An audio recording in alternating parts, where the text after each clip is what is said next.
Hello and welcome to Avidyne's virtual Oshkosh. I'm Tom Harper, Director of Marketing for Avidyne, and we're excited to be participating in the Spirit of Aviation Week in lieu of AirVenture 2020 this year. And today we're going to talk about using the IFD100 app along with Foreflight for the IFD. So we're going to talk about using the IFD100 app. I'm going to go through a quick overview of the product line. For those of you familiar, bear with me. There are some folks on here that aren't familiar. We'd like to get them up to speed. Once we get through that, we will jump in. What is the IFD100 app? How to download the app? How to load and update the databases? Dealing with the app settings? How to connect to the panel IFD? And we'll have some other configurations with Foreflight, etc., and flying the IFD100. So we'll do a couple scenarios there just to show you using the trainer, kind of show it in action, if you will. All right, and then we'll take questions at the end. We'll kind of, TJ will be reviewing these questions as you write them in. He'll try to answer some of them as we go. And then at the end, we'll try to kind of plow through some of them together and share them with the group. Real quick on the product line overview, Avidyne has an IFD series of FMS GPS nav comms, and here pictured is the IFD 540 on top and the IFD 440. And these are hybrid touch interface systems that means they have touch screen and they have knobs and buttons. So it kind of gives you as the pilot the choice. It's the best of both worlds. Sometimes buttons are simply better. Touch is great for some things, but buttons are pretty nice in turbulence, knobs to hang on to, feeling the tactile feel of the button clicking under your finger, etc. Synthetic vision is standard. We have this exocentric view of your own ship with a 3D map of terrain, obstacles, airports, traffic, METAR flags. Really compelling view in 3D, an exocentric view, so it's kind of from behind your own ship. Got built-in Bluetooth and Wi-Fi. So in addition to connecting to the IFD100 app via Wi-Fi, we also have a Bluetooth keyboard. Plus, we have a bunch of third-party app interfaces third-party apps that we work with. Our page and tab user interface is pretty unique in the market in that you can get to any page in 1 or 2 clicks. That's the real beauty of this system. It's super easy to use. All the pages are plainly labeled. It reduces the memorization and all the nested menus that we've all dealt with for so long in the legacy navigators. Avidyne's patented geofill algorithm helps data entry, dramatically reducing the number of keystrokes and knob turns it takes to enter a waypoint or to load a flight plan. And then terrain awareness and forward-looking terrain alerting. So the red and yellow you see on this top picture of this unit, anything within 1,000 feet, any terrain within 1,000 feet vertically is turned yellow, and if it's within 100 feet, or obviously if it's above us, it turns red. And it's kind of a hashed, you can see it's kind of got a hash pattern to it. In addition, we have forward-looking terrain alerting, which you don't see here, but it actually projects out in time and gives you a solid yellow or a solid red, like a flashlight beam, in the event a collision course is imminent with any terrain. So it's actually a TAWS function that you get for free, or as part of the box. And then our IFD 550, which has all the same functionality as the IFD 540, but we've added an attitude reference sensor. So that gives us a blue over brown attitude indication. We can also have a first-person synthetic vision out the window view called egocentric. We can there's a pitch ladder and a roll pointer on there, just like a normal attitude indicator, like a primary flight display. We can also overlay lateral and vertical deviation indicators, so you could shoot your entire approach right off this screen. Very compelling. You can see the SynViz pictures here. You can see the runway come up to meet you right in front of you there on the lower left. There are actually 6 different models. So there's the 3 I've talked about, the 550, the 540, and the 440. And those are GPS nav comms. And then there are 3 versions of those same boxes that are GPS only without the VHF capability. So it's just GPS. And you can see they all have 3D SynViz. They all have the FLTA function.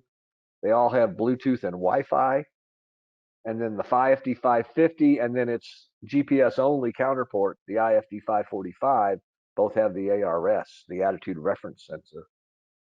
And then there are options on the 5 series for radar, video, and glass, what we call glass, which is the GPS legacy avionics support. That means that we've developed some proprietary software that allows the IFD to go into legacy aircraft like older Citations, King Airs, Piaggio, others that have Primus 1000 or Proline 21, and either had no path to LPV or it was kind of cost prohibitive based on the hull value of the airplane. So this gives them gives customers an option to get to LPV and a more reasonable price point, and very capable. Plus, they're going to get synthetic vision and electronic charts, and on down the line. So all the other cool features. One of the really nice features of this systems of all the IFDs is they're designed to be slide-in replacements for the Garmin 530 and 430 series. So they reuse the same connectors, the same tray, the same wiring, and you can pull out the old box, plug in the new one. The configuration arguably could take longer than the actual install. There are a few additional features with our newer boxes that weren't in the legacy GNS systems. If you want to hear audio for the terrain alerting, if you want to hear the standby audio, because the VHF will actually tune the standby frequency as well as the active frequency. So you can listen to both if you have an audio panel that will support it, but you'll have to add that wire as well. So there's a few caveats, but overall, it really lowers the cost of installation and time as well. So it reduces downtime as well, which is important for a lot of people. Wireless connectivity, both Bluetooth and Wi-Fi. From the get-go, we've designed these into the boxes. In fact, the antenna is right behind the logo, right on the bezel here. It's not an add-on or an afterthought. We've designed it in. We knew connectivity was going to be a big deal going forward in this next generation of products. All of our IFDs come with an MK10 Bluetooth keyboard, which is essentially a Bluetooth remote control pad you can kind of Velcro right to the hub of your yoke. And anything you can do on the knobs and buttons of the panel-mounted box, you can do from the Bluetooth keyboard. It's really handy. You can pass it over to someone in the right seat and ask them to enter the information, whatever. But you can change frequencies, enter flight plans, switch pages, change tabs, zoom the map in and out. Any of those functions you can do right from the keyboard. And with the Wi-Fi channel, we obviously have the IFD100 app that we talked to on the iPad. But we also work with a bunch of third-party apps you see listed here, most importantly with Foreflight, which has a big market penetration and a lot of demand in the market. One of the things that's really cool is we make our software development kit available to third-party developers. So you'll see this list continue to grow as people, third-party companies, and just maybe some kid sitting in his basement that knows how to develop iPad apps might come up with some cool thing that we never would have thought of. So we want to make that available for third-party development, and hopefully we'll get some additional value out to you, the customers, by making that available. So let's talk about why we're here, the IFD100 app. What is it? Well, it's an Avidyne exclusive iPad app that Avidyne developed. And the best way to think about it is it provides another instance of IFD in the cockpit. It gives you a big glass IFD on your iPad via Wi-Fi. So it just operates like another IFD. You can edit, as I mentioned, you can edit flight plans, you can go direct to, you can change frequencies. It'll display your ADS-B weather and traffic. coming over on the Wi-Fi.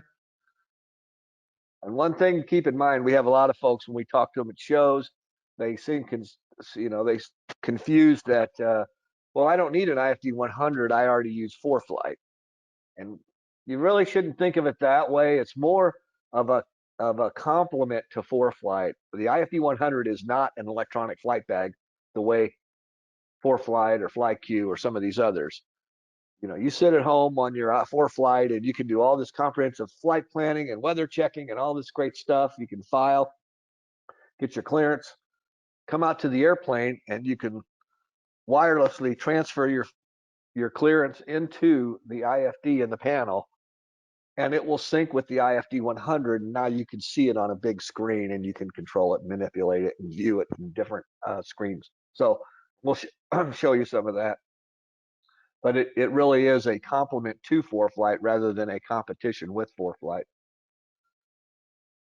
And there's really nothing like it on the market, nothing else like it. If you're on the Garmin side of the house, you can work with Foreflight, or they've got their Garmin Pilot, which it only works with their stuff. Here we've got FlyQ, we've got Foreflight, and all these other Flight Plan Go, etc. But the IFD 100 kind of stands alone as a really unique application that I think once you fly with it, you'll go, oh yeah, this is pretty cool. You can have up to 2 iPads with IFD 100 connected to a single panel-mounted IFD. So if I imagine, if you had 2 iPads, maybe you have one mounted on the pilot yoke, one on the co-pilot yoke, and both of those can talk to a single IFD and provide remote control. I'll show you how that looks and how to set it up. And the best part of it is it's a free app. You could go to the iTunes store, even if you don't have an IFD right now. You could go download the IFD100 app and have a look at it. It obviously won't get any position unless you have a panel-mounted box to go with it, or if you want to sync it up to the trainer, which we'll do later. So, but it is a free app. We don't charge extra. It comes with. It's a nice value add for our IFD customers. I mentioned it operates like another IFD in the panel. So we've already done an IFD Basics, an IFD Advanced webinar. I've done an IFD Trainer webinar. This is the IFD100 app. So I'm not going to spend a lot of time explaining all the button functions of an IFD. I encourage you to go to our library, and I'll give you a link to that at the end on how to go back and watch those other webinars, and we'll continue to repeat those on Thursdays going forward. But basically, just know that the iPad with the IFD 100, it shares the same page and tab user interface as the panel mounted system. So you've got the 4 buttons on an IFD 550, 3 buttons on a 540. It would match on the IFD 100. And then each of the tabs are matched as well across. So it's easy to get. It operates the same. You're not having to learn a new UI. It's identical. Obviously, no knobs and buttons, so it's all touch on the IFD, of course, on the iPad, I should say. But it gets you access to everything you need, just like on the panel mount. It shares the same flight plan. So remember, the GPS engine is in the panel mounted box. You can load the flight plan from the iPad, IFD 100, and it'll sync automatically in real time as you're loading it to the panel mount. Or you can have it loaded in the panel mount from Foreflight, and it'll automatically sync to the IFD 100, however you want to do it. It has the same dedicated function keys, so if you want to do a direct to, you can do it from the panel mounted box or from the iPad.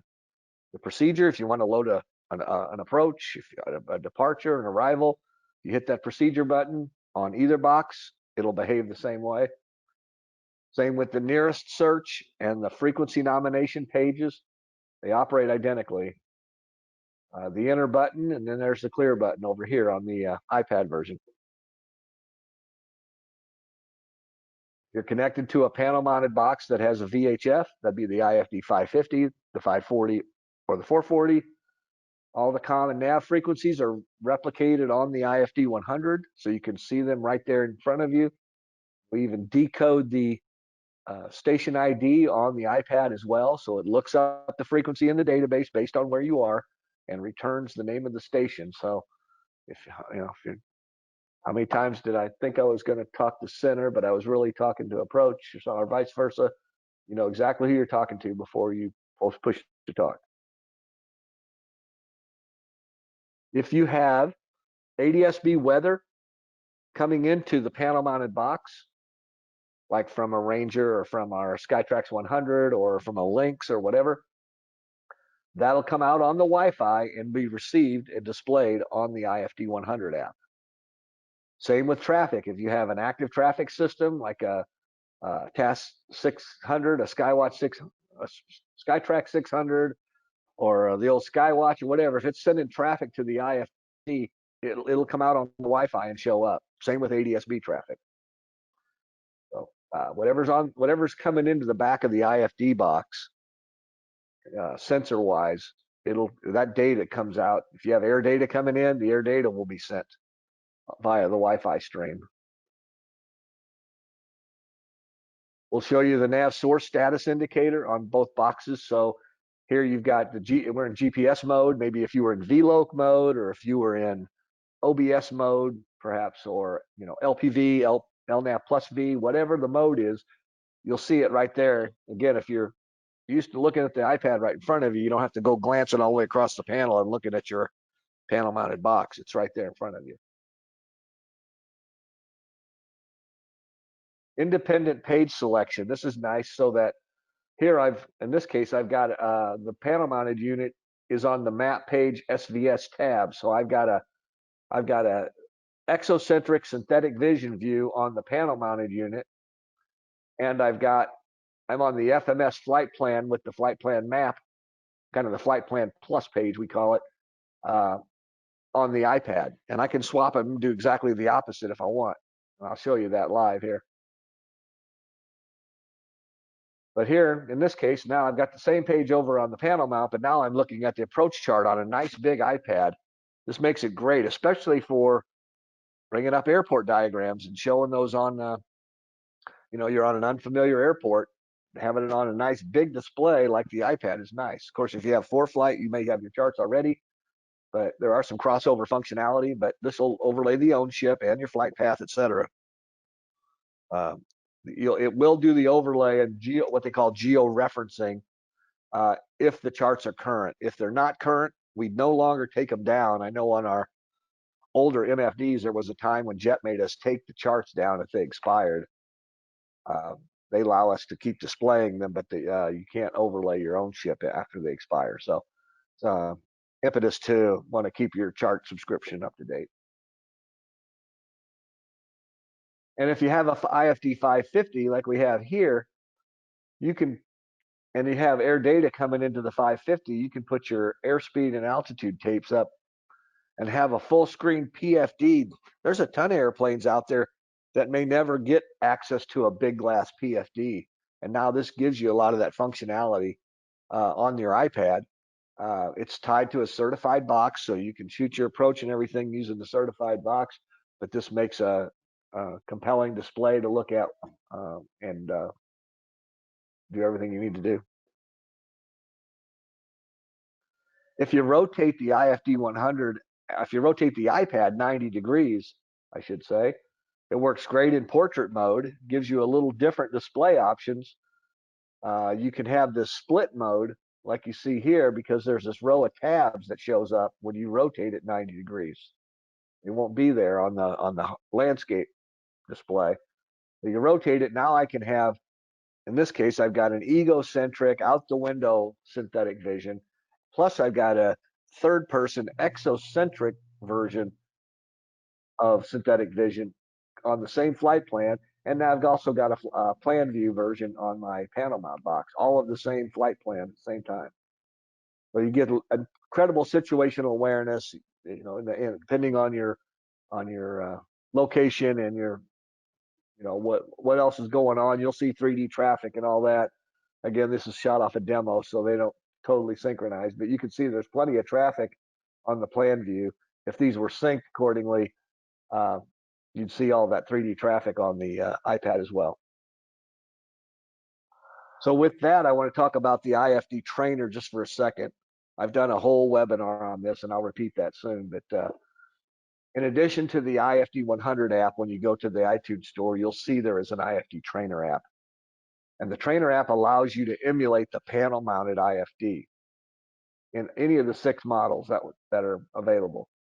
So it's great for practicing. If you have panel-mounted IFD, you should use the trainer at home to mess around and practice with. If you're thinking about buying an IFD, it's a great tool to kind of evaluate it. I encourage you to check it out. Again, best news is it's no charge download on iTunes. So it's pretty powerful. There are some how-to videos out there that I've done. So you can, if you want to understand how to operate it, I won't go into all that today, but we'll do that on a subsequent webinar. And again, there are videos and previous webinars that are recorded that you can get access to. But I'll be using that today to demonstrate the IFD100. Well, let's talk about downloading. How do you get the IFD100? The first thing you want to do is you want to have your iPad connected to a Wi-Fi network that has access to the internet. So let's imagine we're in the office or we're sitting at home. I've got my iPad hooked to my home internet network. I open the App Store, just touch on that icon. Looks like this. Now I type in on the search, I just hit the little magnifying glass, and I'm going to type IFD in the search menu, the search box there. So you could put IFD 100, you could type in Avidyne, whatever, but if you just do IFD, it'll return both the IFD trainer and the IFD 100 will come up visible. I won't spend any time on getting the trainer, but the procedure to get the trainer and do the databases is exactly the same as it is for the IFD 100. So it'll be familiar to you once you've done it once.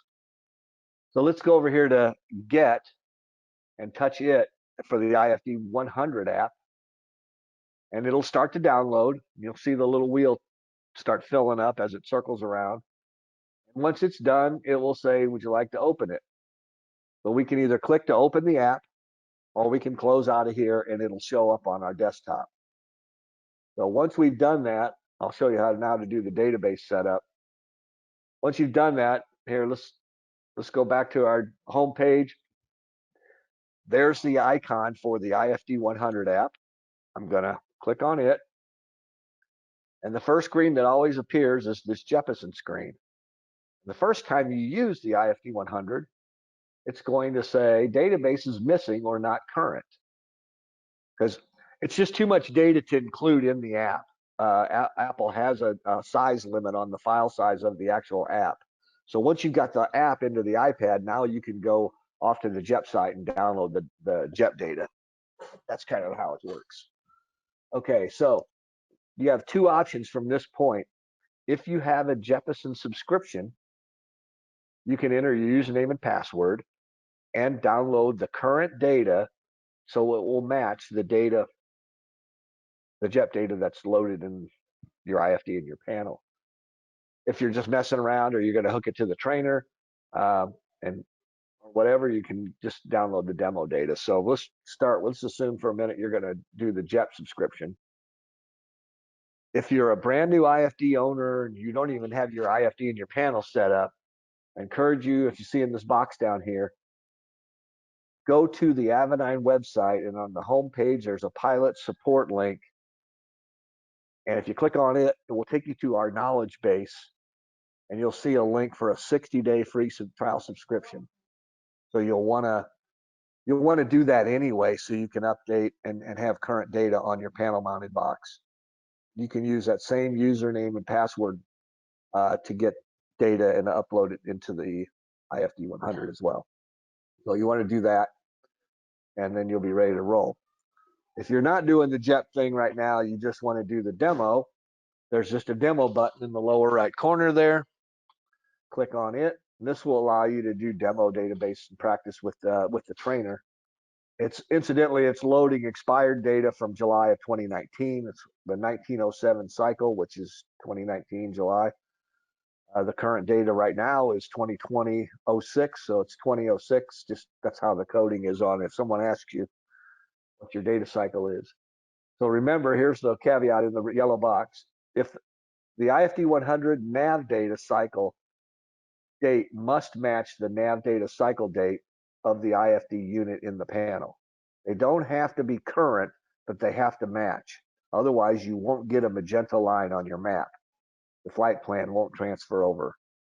Because imagine if you had a flight plan on one database, and one or more of the waypoints either isn't in the other database in the or a waypoint is moved or whatever, uh, it would have a conflict, right? It knows that, so it checks for date early on in the handshake, and if they're not compatible, it will not share data.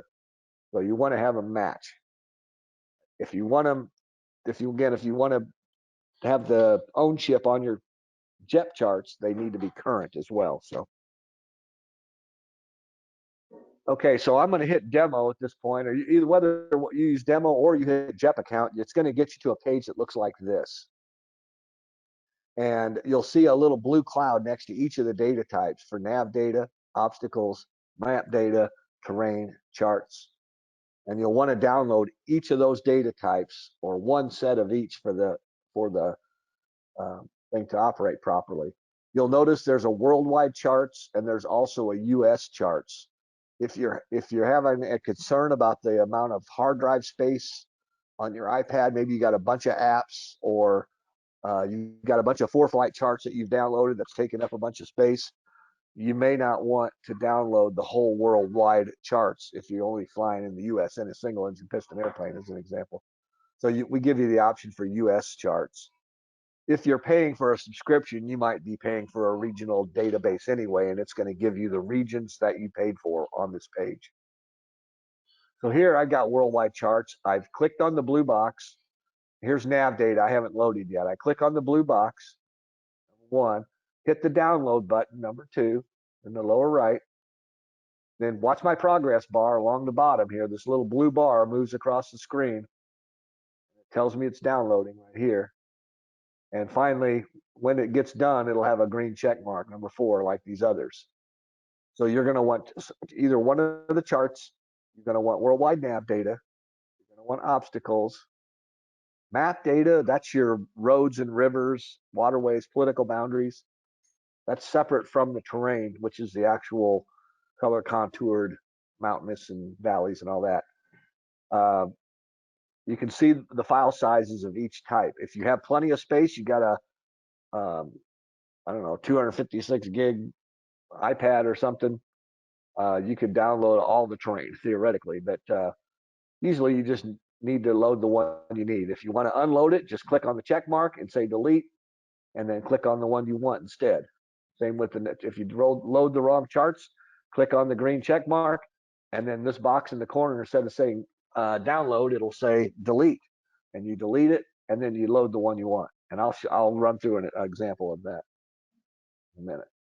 So once you have all your data types loaded, you hit the start button, and we're ready to roll. You wouldn't have to mess with this except for one time when you first set it up.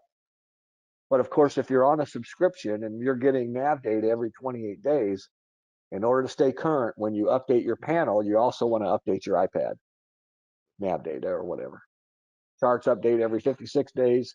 Nav data updates every 28 days. The obstacles are embedded, I think, with the nav data, so they update at the same time. Then your map data is embedded in there. It's kind of baked in there as well. If you go, here's that pilot support link. It looks like this. If you were to go to click on pilot support from our homepage and go to the knowledge base and click on, there's a 30-day trial, and there's also our 60-day trial, sorry, and our JEPs and pricing. I've just downloaded some of this overview so you get an idea of some of the packages available. I've shown some pricing on a couple of them, but we have a package for dual IFD, if with a legacy Avidyne MFD like an EX600 or an EX5000, like you see here, which is what's in the Cirruses. And then dual, you got it. Also included in that is data subscriptions for up to 2 portable devices.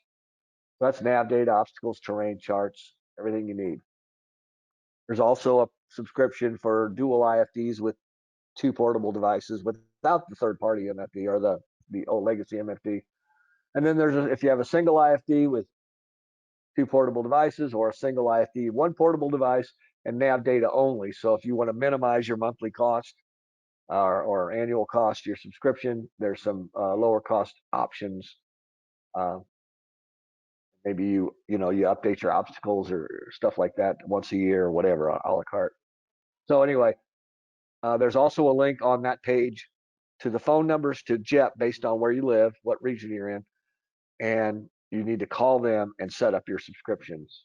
But all the instructions are right there. So just wanted to give you a little overview on that for those that are unfamiliar. Okay, so like any app that runs on an iPad, there are settings associated with it that you can set. So the defaults typically will work fine the way you've got it, but I encourage you to at least be familiar with it in case you need to change something.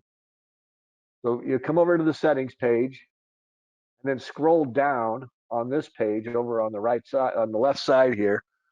You're flipping, scrolling up on that column, but it's actually going down the list, and you're going to get to the IFD100. When you see it, notice I've got the trainer loaded already, so it's listed as well. But you'll see over here the IFD settings that are available. And if I scroll it, you'll see IFD type is right now it's IFD 550. If you touch that, you'll get a list of all 6 of the possible IFDs it can configure with. So you can select which one you want it to be. Right now I've got it hooked to a 550, that's fine. But if you had it hooked, if you want to connect it to a 440, just go down there and touch 440, the check mark will move down, and then you hit the back button and go back to the list. There's also, the next one here is called IFD chassis ID number. So in a dual IFD installation, this is where you tell the IFD100 which panel mounted IFD to connect to, because you've got 2 IFDs in the panel. When those 2 IFDs are installed, the dealer is going to set these dip switches on the side of the box. It's going to tell one it's in the number 1 location, which is the default. All 3 of the switches are in the up position. And the number 2 box, the first switch is going to be in the down position. That tells it it's the number 2 slot. So it's IFD number 2. And as you may know, in a dual installation, the panel mounted boxes are tied together like on the crosstalk. It's actually a byte flight data bus, and all data is shared between them in real time. Everything, you can hook the traffic into one IFD and it's shared on the byte flight bus down to the other one. And systematically, it works the same way over the Wi-Fi to the IFD100, but so they all need to be in sync. So here you're going to tell it, just use the default. Let's assume you're going to hook it to the number 1 IFD. In a single IFD installation, this should be a 1 as well. Then you have iPad ID number. And this gives you the ability to hook multiple iPads to a single IFD, as I talked about earlier. Again, in the scenario where you have a pilot iPad and a co-pilot iPad hooked to one IFD, you need to tell one iPad right here that it's going to be ID number 1, and tell the other iPad in this setting here, set it to, on the co-pilot side, set it to number 2. That way, when it's getting commands from one or both, it knows, it understands, and it doesn't get confused. And it's sending out updates to both iPads and it handshakes to make sure they're both getting it. So you want to make sure if you have multiple iPads running IFD100, they're not both set to number 1. Otherwise, you'll see conflicts. All right. Most of the time, you're going to have one iPad will be defaulted to 1. You don't have to worry about it. And finally, this extra switch here is called Wi-Fi ADSB support. Typically, that switch is off. If you have a typical installation that has a Skytrax 100 for ADSB in, or maybe you've got a Lynx in the panel, or a GTX 345, or a Ranger or something, it's hardwired into the back of the IFD. So any ADSB signals for traffic or weather are coming out on the Wi-Fi along with everything else. And it doesn't need this switch to be on. However, if you have like a Stratus 3 or some other portable device, and you're expecting the IFD100 to get weather and traffic from a different Wi-Fi device, you need to have that switch on. Otherwise, it'll just sit there and expect the IFD 540 or 550 in the panel is sending it to you, and there's nothing there, right? So uh, that switch needs to be enabled. So let's connect to the panel mount IFD. When you power up the IFD, you always get this box. I'm sure you've all seen it if you have one. You can either allow or ignore the Wi-Fi. In other words, you're going to turn it on or turn it off for that flight. You'll see the little gray circle around the Wi-Fi indicator here tells me it's not enabled just now. And there's no Bluetooth on this particular example, but there would normally be a gray Bluetooth there with the circled grayed out. Imagine you jump in the airplane one time, you've got your iPad and you got your kids with you, and they're going to play games on your iPad in the back seat. You don't want them inadvertently launching the IFD100 app. So this gives you, the pilot, control to ignore the Wi-Fi and not allow that iPad to connect. There's also passwords and other ways you can protect yourself. But if the only iPad in the plane is the one you normally use for flying, and your kid is, you want to keep your kid quiet for a while, you may need to hand it to them. This is a way to defeat that. So normally you'd have your own iPad for the kid, but so you allow that, and that turns on your Bluetooth and Wi-Fi, and then you're on to go. So the other thing, if you go to the aux setup user options page, so it's the aux page, setup tab, user options right here, you'll see Bluetooth. If you scroll down the page about halfway, you'll see a Bluetooth and Wi-Fi. If you hit ignore when you turn this box on, those two will be off. So you can just reach up and double click on those, and you can enable them and turn it back on. On networking, it will have a choice of off or LEO Wi-Fi, and then there's a couple others like remote wired or local wired or something, but those are mainly for engineering. So the default values, if you go back, let me go back a screen. If you hit allow right here, when you go to this page, you'll see that they're both on. One says on and one says LEO Wi-Fi. So, and LEO Wi-Fi is the default name of the network for Wi-Fi.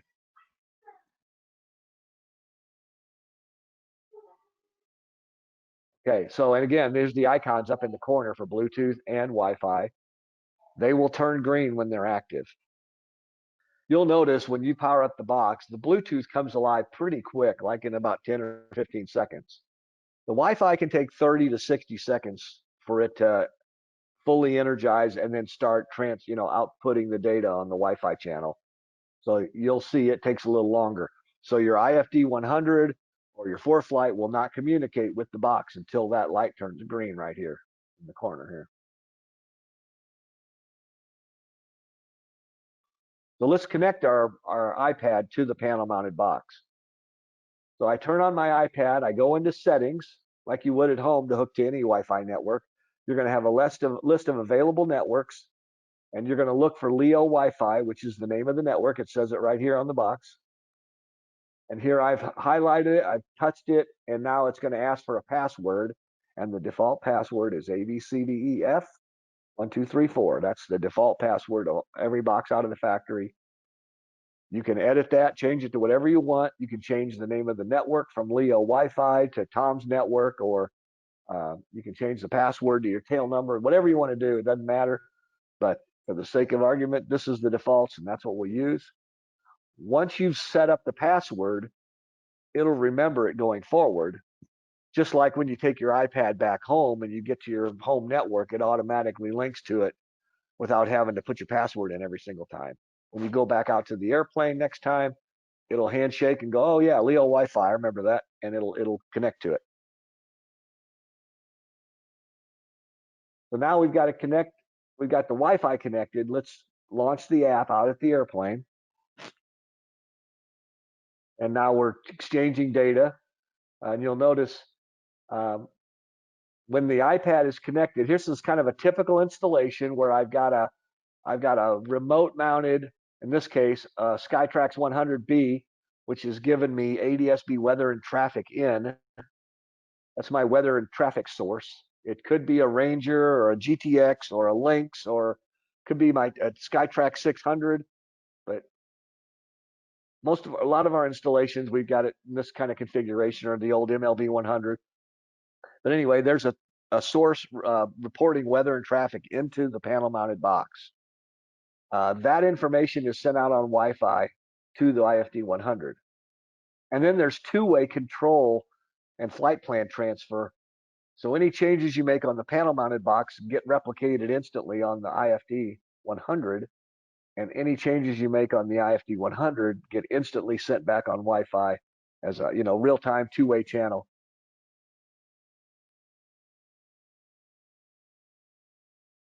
Let's talk a little about a little other connectivity here. The same is true if you're running Foreflight. It operates the same way, where you've got your ADS-B source coming into the panel mount. Maybe you walk out to the airplane with your Foreflight. You've got a flight plan you prepared.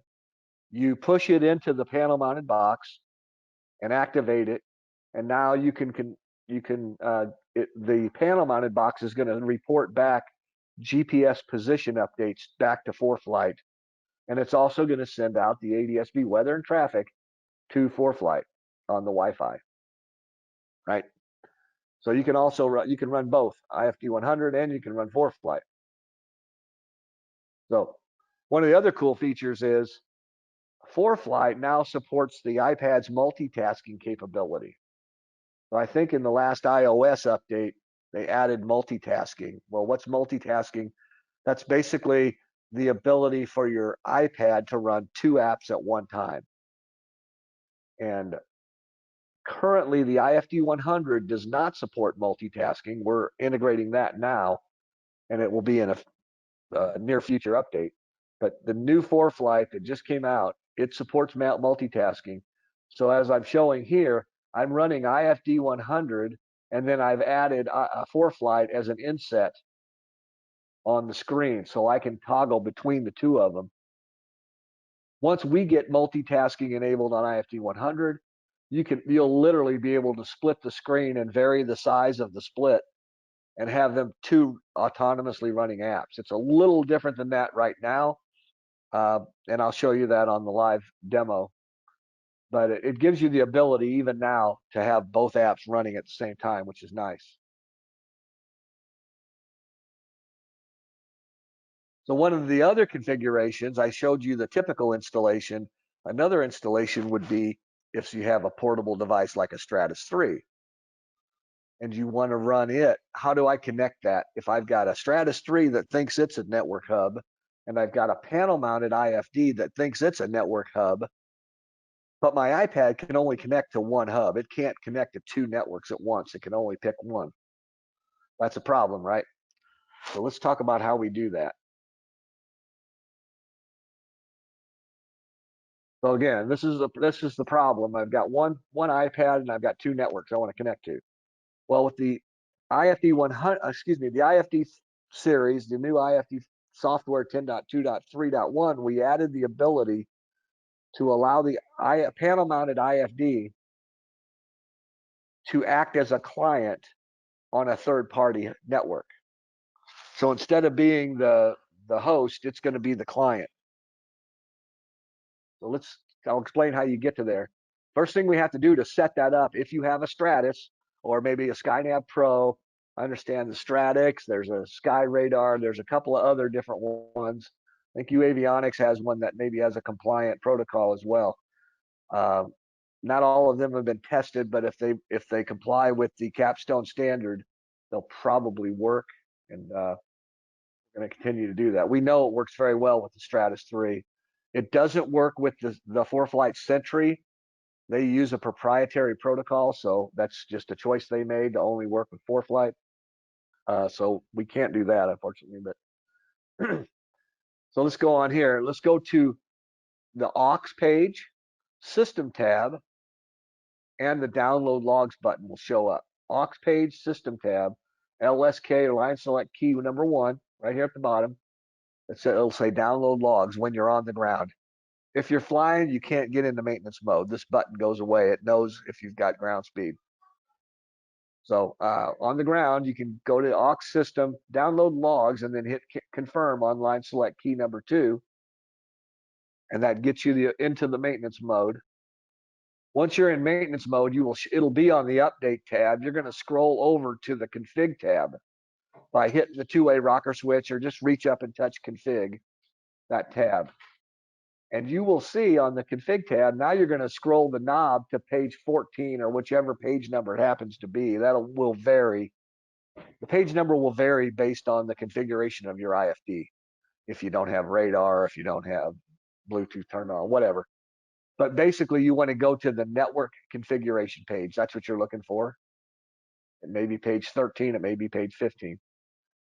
But look for network configuration page, and you will see Leo Wi-Fi and ABCDEF 1, 2, 3, 4. Hey, what do you know? That's the name of your network, and that's your password. If you want to go in and change it to Tom's Wi-Fi or your tail number for your password, or pick whatever, this is where you would do that. For the sake of this, we're going to leave it alone. But you'll notice, not in addition to that local Wi-Fi network, I can add 3 other networks. So what we want to do is we want to add Stratus. I've got a Stratus in my flight bag. When I get out, I want to have that available. So I'm going to type in Stratus here. Maybe I'll type in Tom Stratus, and then I'll put the password in for that to get on that network. If I'm sharing the airplane with a partner, maybe they fly it on the airplane on alternating weekends, or they're going to take their family on a trip. Maybe I have Tom Stratus for mine and Bob Stratus for his. And when I get in the airplane, I can just select which Stratus I'm using.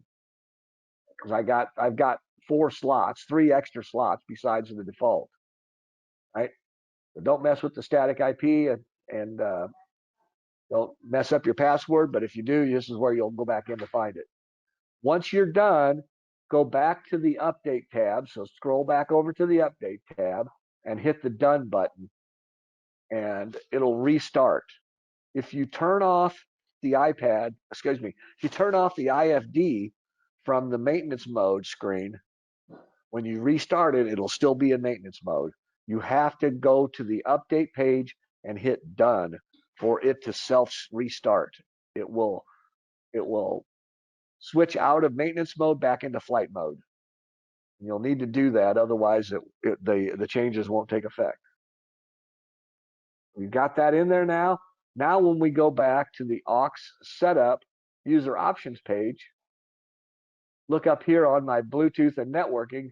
Now my networking, I can scroll between off, Leo Wi-Fi, and Stratus. Those are my options right now. And I've got a Stratus for this example. I've got a Stratus in the airplane, so I'm going to put that on Stratus. Now my IFD, instead of it being the host, it's going to communicate with the Stratus. And once it handshakes, that little icon will turn green up here in the corner. And you'll know I've connected to the Stratus network. And now my iPad is getting ADS-B information from the Stratus, but it's getting flight plan and position from the panel-mounted IFD. We're using the iPad app in the airplane. So I'll give you a few examples here. This is the Avidyne Cessna 206. We've got the IFD 550 and an IFD 440. We've got this nice big iPad over here mounted on the panel. In fact, I think this one's just Velcroed up there, right in front of the co-pilot.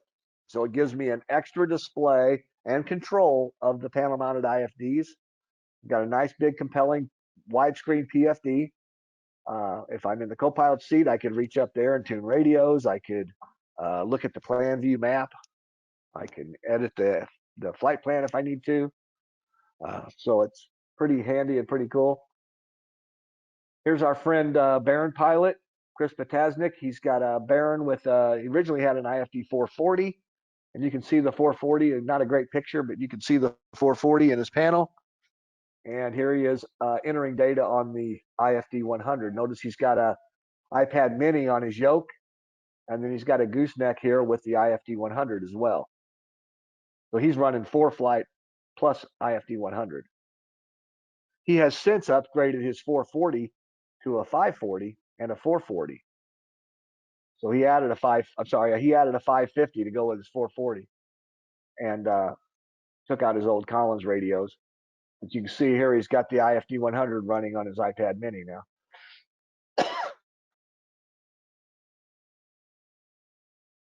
This is Jason Shepard. He's with M0A. They run a flight school out of Ocala, partner of ours. He's got a beautiful 172 with a Dynon PFD and then a full Avidyne stack. He's got the IFD100 mounted right in front of him. In his panel, he's a CFI, so he spends a lot of time in the right seat.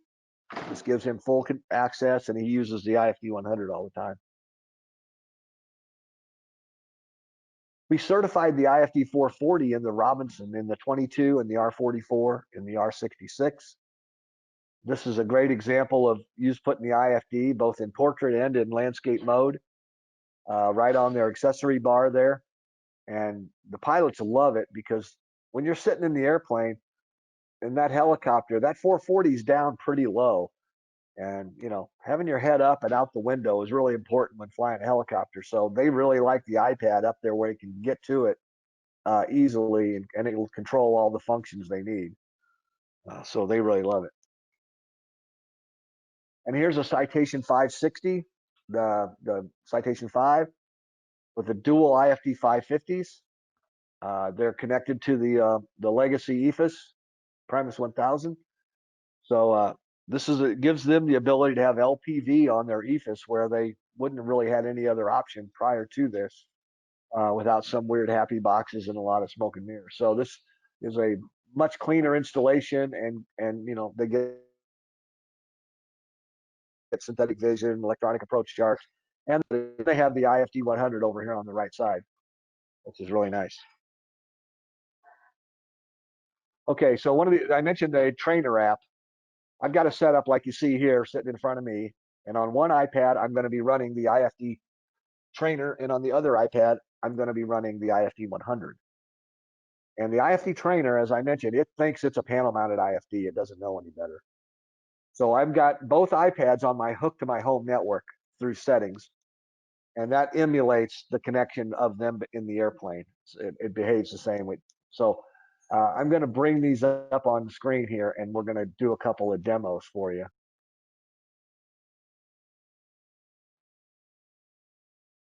I'm going to minimize that a little bit, put it over here.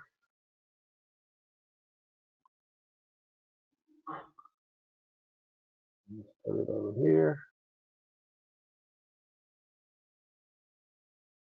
Yeah, gigantic, so let's resize it. So I've got two of them here. Now, one of the iPads I'm going to turn off.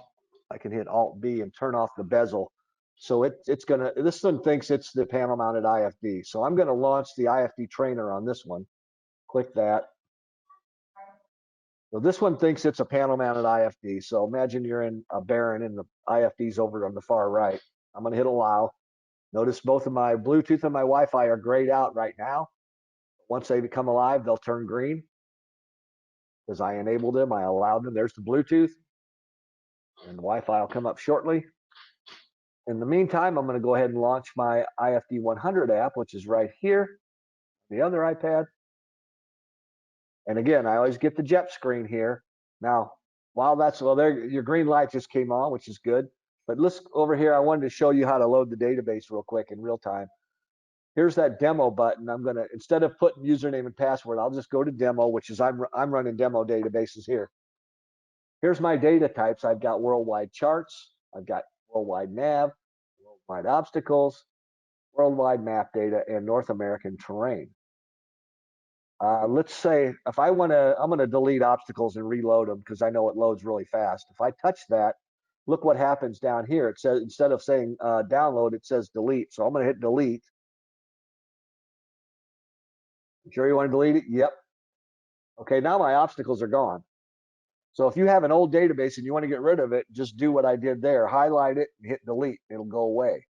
So now I want to load the new obstacles. In this case, I'm just going to reload obstacles. And when I hit download down here in this corner, if you can see my mouse moving there, it's going to load really quick. But you can watch the progress bar zip across the bottom of the screen here. So I'm going to hit download now and watch the progress bar. See, it's already done.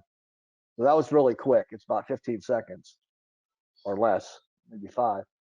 but now my obstacles is now downloaded. So you would do the same thing with each of the data types. I just don't want to take the time to do it here, but I think you get the idea. I've got plenty of room. If I wanted to also add European terrain, I could add it as well if I wanted to. You could have multiple terrain databases, or you could load them all if you got space. Okay, so I'm just going to hit start. There you go. Restart it. So now it's going to handshake, and you'll notice the first thing that'll pop in is the frequencies, and then the flight plan will come in. There it is. Frequencies, then the flight plan. So now they're shaking hands, and they're ready to go. I can, again, here's all your pages, just like on a panel mounted unit. Here's your SVS page down here across the bottom. All right, I'm sitting on the end of the runway. Here's my FMS we just looked at. Here's my plan view map. And here's my aux page and my clear. So I want to show you on the map here. Going back to the panel mounted unit for a minute, when I'm on the map, which I push this button here and go to map. Right now I'm in a track up view. I'm sitting on runway 13. If I push this center button, this knob, if I push that, I change the map orientation, right? You're familiar with that. Now I'm in a north up view. See the north up here? If I push that button again, I'm in a track up view, forward view, like, it's a forward view track up. And if I push it again, it goes to a 360 view track up. So there's 3 different views: north up, track up, forward view, track up, 360 view, right? So I'm pushing that button to do that. On the iPad, I don't have buttons. So I've got 2 ways to do it. I can either hit this enter button, and it'll go to a 360 view, to a north up view. And again, there's a north up here in the corner of the display. See the north up arrow? Or back to the forward view, track up. So you can see the different views there. I noticed another trick my friend Gary Reeves told me. You can also reach up and click right on the 132 on the heading box on the iPad, and it will change.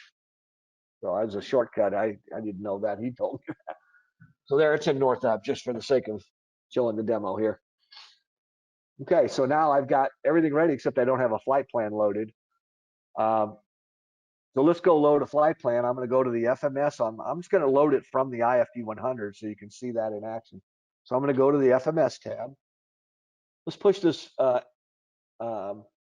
map side tab here so we get the flight plan and the map. I like to build my flight plans with the map in view because it'll actually build out on the map as I build my flight plan. I can touch anywhere in this black area right here. So I'll just touch there. Touch again, I get a menu, my FMS menu. Let's load this trim 6 departure. So I touch it, load it twice. Notice I get a preview. Yep, runway 13 is fine. So there's the published departure out of Palm Springs. We're in that kind of box canyon there, so we want to head kind of southeast to get up to altitude. Then we're going to scroll up. I'm using the touch screen here to scroll. Here's all our different airways that pass through the TRM VOR, right? 169, 236. You can see each one of them. You get a preview right on the map. Let's select 134. I like it because I want to go over here to LAX. See it right there? So I'm going to hit 134. I'll touch it again. And then I'll scroll up to LAX. Touch it. And now that whole jet airway loaded up on the screen. Let me clear these messages here. The sim. And then I'm going to hit enter waypoint, and it nominates the nearest airport out there, which is LAX, where I want to go. So I've got my flight plan ready to go. I can see it on the screen here. For the sake of the sim, I'm going to set my heading bug, runway heading here. Give myself some altitude. Okay, that's just the flight simulator. We talked about that in another webinar. So now when I'm taking off, I'm sitting here on the runway. Yeah, I'll put this one on there. Now I've got this one on the in-trail synthetic vision view, and I've got this one on the first-person view. Notice also the baro setting, I can enter that 2992 or whatever the baro is in this valley here. Now I get my altitude and airspeed tapes up. I'm ready to roll. I turn my simulator on. So let's just get rolling here. And then on FMS, whoops, I'm going to do that from the IFD100. I'm going to go to the FMS tab or page, and notice here, activate flight plan. I've looked at my flight plan. I'm ready to go. So I touch that, hit activate flight plan. It's ready to go. I can go back to my SynViz, and I'm rolling down the runway.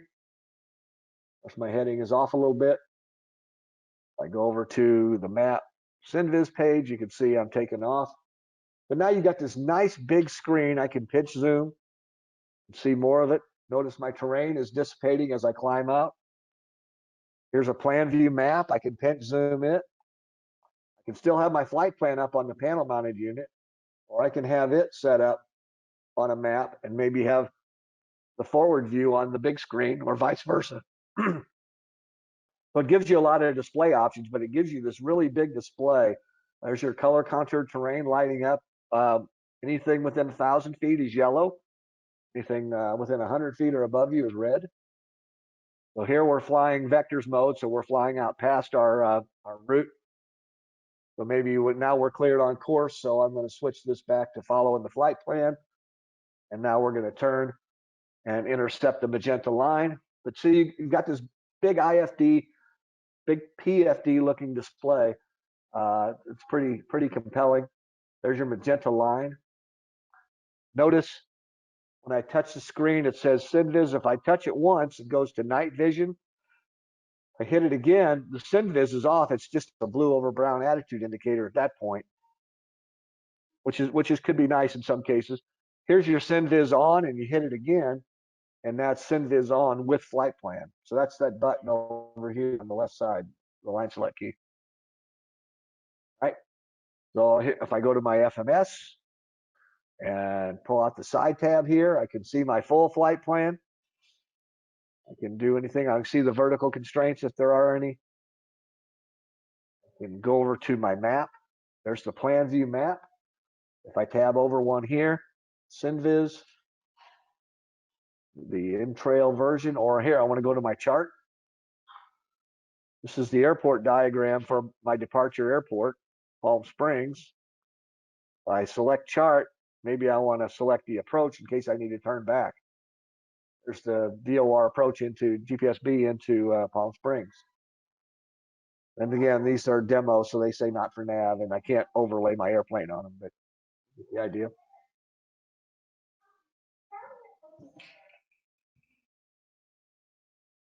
There's that. So anyway, that kind of exercises the IFD100. You get an idea what it will do in flight. You can have all the data blocks. If I go back to the map, oh, there's something else I wanted to show you. You've got your data blocks. You can pull up over here on the side tab, just like on the panel mounted unit.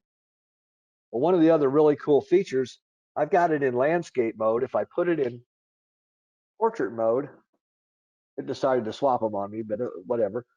Now here I am in a portrait mode. I've got the plan view, but if I go to my SynViz tab, look here, my SynViz page, now I've got this big vertical PFD with my compass rose along the bottom.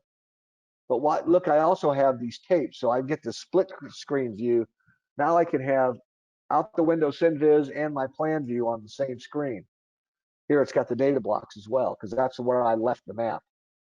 If I go back to the map page and I put this in SynViz mode like that, and I go back to SynViz and put up the map, now my split screen has egocentric SynViz on top and exocentric SynViz on bottom. It's very compelling, a lot of cool information. I can still have my plan view up maybe on the third display. So it's a lot of information. You can see a lot of situational awareness. It's really nice, especially if there's a lot of traffic, crazy terrain, got a lot of workload going on here. You can bring up frequencies, nominate frequencies, tune your radio, whatever you tune there. We'll go to Los Angeles Center. There you go. And now you see that in the standby. It's also in your panel mounted unit over here as well. All right. So with that, I'm going to pull these out of the way. As you may know, you can transfer your flight plans that you build at home, take them out to the airplane on your iPad in Foreflight, and through Wi-Fi that's built into the IFDs, you can transfer those flight plans right into your IFD. And then all during your flight, the IFD will send GPS position to Foreflight so you can see your present position, your own ship, right on the Foreflight map. We'll talk about transferring a flight plan from Foreflight to the IFD, and also transferring a flight plan from the IFD up to Foreflight. So let's get started. Okay, so here's a pretty complex flight plan that I downloaded. It's a clearance from Dallas Love to Flagstaff. This is the Worth 1 departure to the Corona VOR CNX, to Victor 291, to the Winslow VOR INW, and onto the airport KFLG. So first thing you have to do, obviously, is launch the Foreflight app. Imagine we're sitting at home and we're building our flight plan and deciding where we're going to go and all that. So there's a flight plan button here. Notice I've got I'm on the maps page, which you can see down at the bottom here. And I hit the little flight plan button. And now I can start typing out my clearance. Now you may have gotten your clearance right through Foreflight, but I'm just going to manually enter one here. So type in each of the waypoints separated by a space. And after you get done, you'll have the whole thing sitting there. It's completed, and you're ready to go out to the airplane and make the transfer. So let's go out to the airplane. The first thing we want to do is make sure our iPad is connected to the Wi-Fi on the IFD. If you've flown with your IFD much at all, you'll know when you first turn it on, it takes a few minutes for this little green icon right here, this little Wi-Fi icon, to turn green, which means it's finally communicating on Wi-Fi. So if you don't see your IFD in your list of available Wi-Fis right away, you have to wait for that little icon to turn green. Here's your Bluetooth icon. It comes on pretty quick as well. So I happen to rename my networking as C172 AVI-11. The default name that most folks will have is Leo Wi-Fi. It means limited IO. Leo Wi-Fi, and then there's the default factory password. And remember, those can be changed and edited in maintenance mode. I happen to go in and edit mine because I have several of these running at a trade show, so I have to differentiate each of them. So I've got 172 AVI. I can see here that my Wi-Fi is turned on my iPad, and I am actually connected to that Wi-Fi link. So I'm ready to run. Now that we're connected, let's transfer the flight plan. So we want to be on the IFD. We want to be on the FMS route tab so you can see the routes, because it's going to come into the stored routes page. So over on Foreflight, there's a little Wi-Fi icon up here along this top row. It's the one on the far right of the list. Just touch it, and you'll see it'll pop up another menu, and you can see you can either load from the panel or send to the panel. In this case, remember, we're sending from the Foreflight down to the panel, or up to the panel, as it were, to the IFD. So let's touch that button, and it'll take about 5 to 10 seconds for the flight plan to spool and load across on the Wi-Fi, and then boom, it'll come over and show up on your IFD in the route list, in this case Dallas to Flagstaff. So we're good to go there. Next thing we want to do is just activate that route, and we're rocking and rolling. Now one more thing we want to do is activate the flight plan, and that'll get the GPS actually flying it. So touch that button to activate the flight plan. You'll see your first waypoint turns magenta, which means it's your active leg. Active waypoint there. And once the GPS is being received from the IFD, the own ship of the Foreflight, okay, we're going to say that again. Once the IFD starts receiving GPS position, it'll start sending that out on the Wi-Fi. And then once that happens, you'll see your little own chip will show up here. That means the Foreflight is receiving present position from the IFD. And it's important to point out that any edits to the flight plan on the Foreflight or on the IFD will not synchronize in real time. You'll have to manually resync and re-push it back up. But the GPS, your present position, is always transmitted in real time. So it'll keep your position overlaid on your map. So if we want to transfer a flight plan from the IFD up to Foreflight, let's say we've manually edited a flight plan on the IFD, and now we wanted to just save it into the Foreflight for future reference. We would do the same thing. We just go over to our active flight plan on the IFD over here. From Foreflight, we would touch the little icon again and get to that menu that says Load from Panel. Touch that button, and boom, there's our flight plan. In this case, from Melbourne up to Jacksonville on the Victor 3. Piece of cake. Very easy, simple, very easy process. Real quick on resources. We have a YouTube channel with a bunch of great videos you'll find helpful, I believe. Testimonials, how-to videos, training videos. All the videos for that Michael Bauer book are on that YouTube channel, the lessons. We have an Avidyne live webs forum. It's customer forum. I encourage you to sign on there and get yourself a username and password.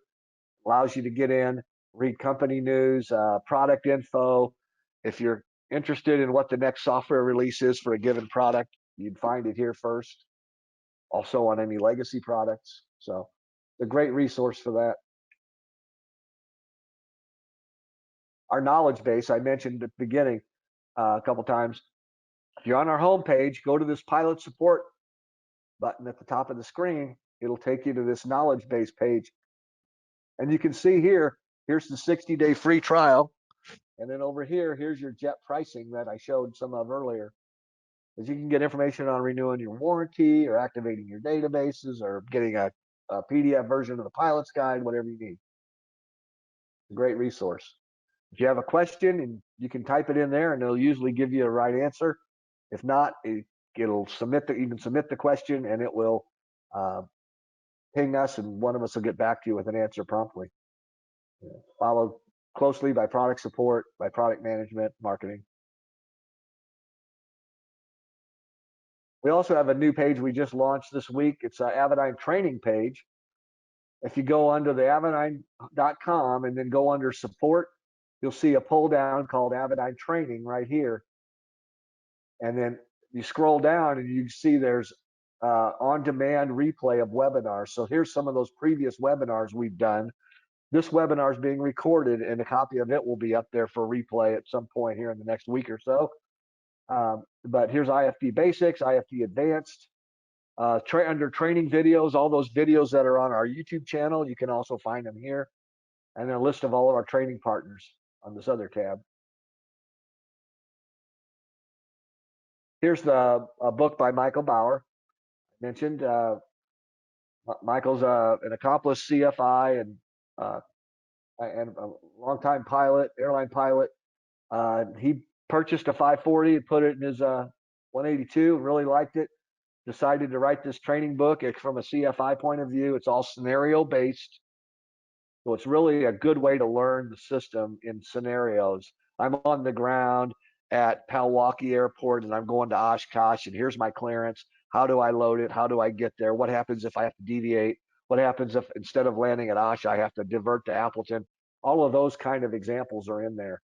It makes it easy from a real scenario base to understand how to operate the box. I find it helpful.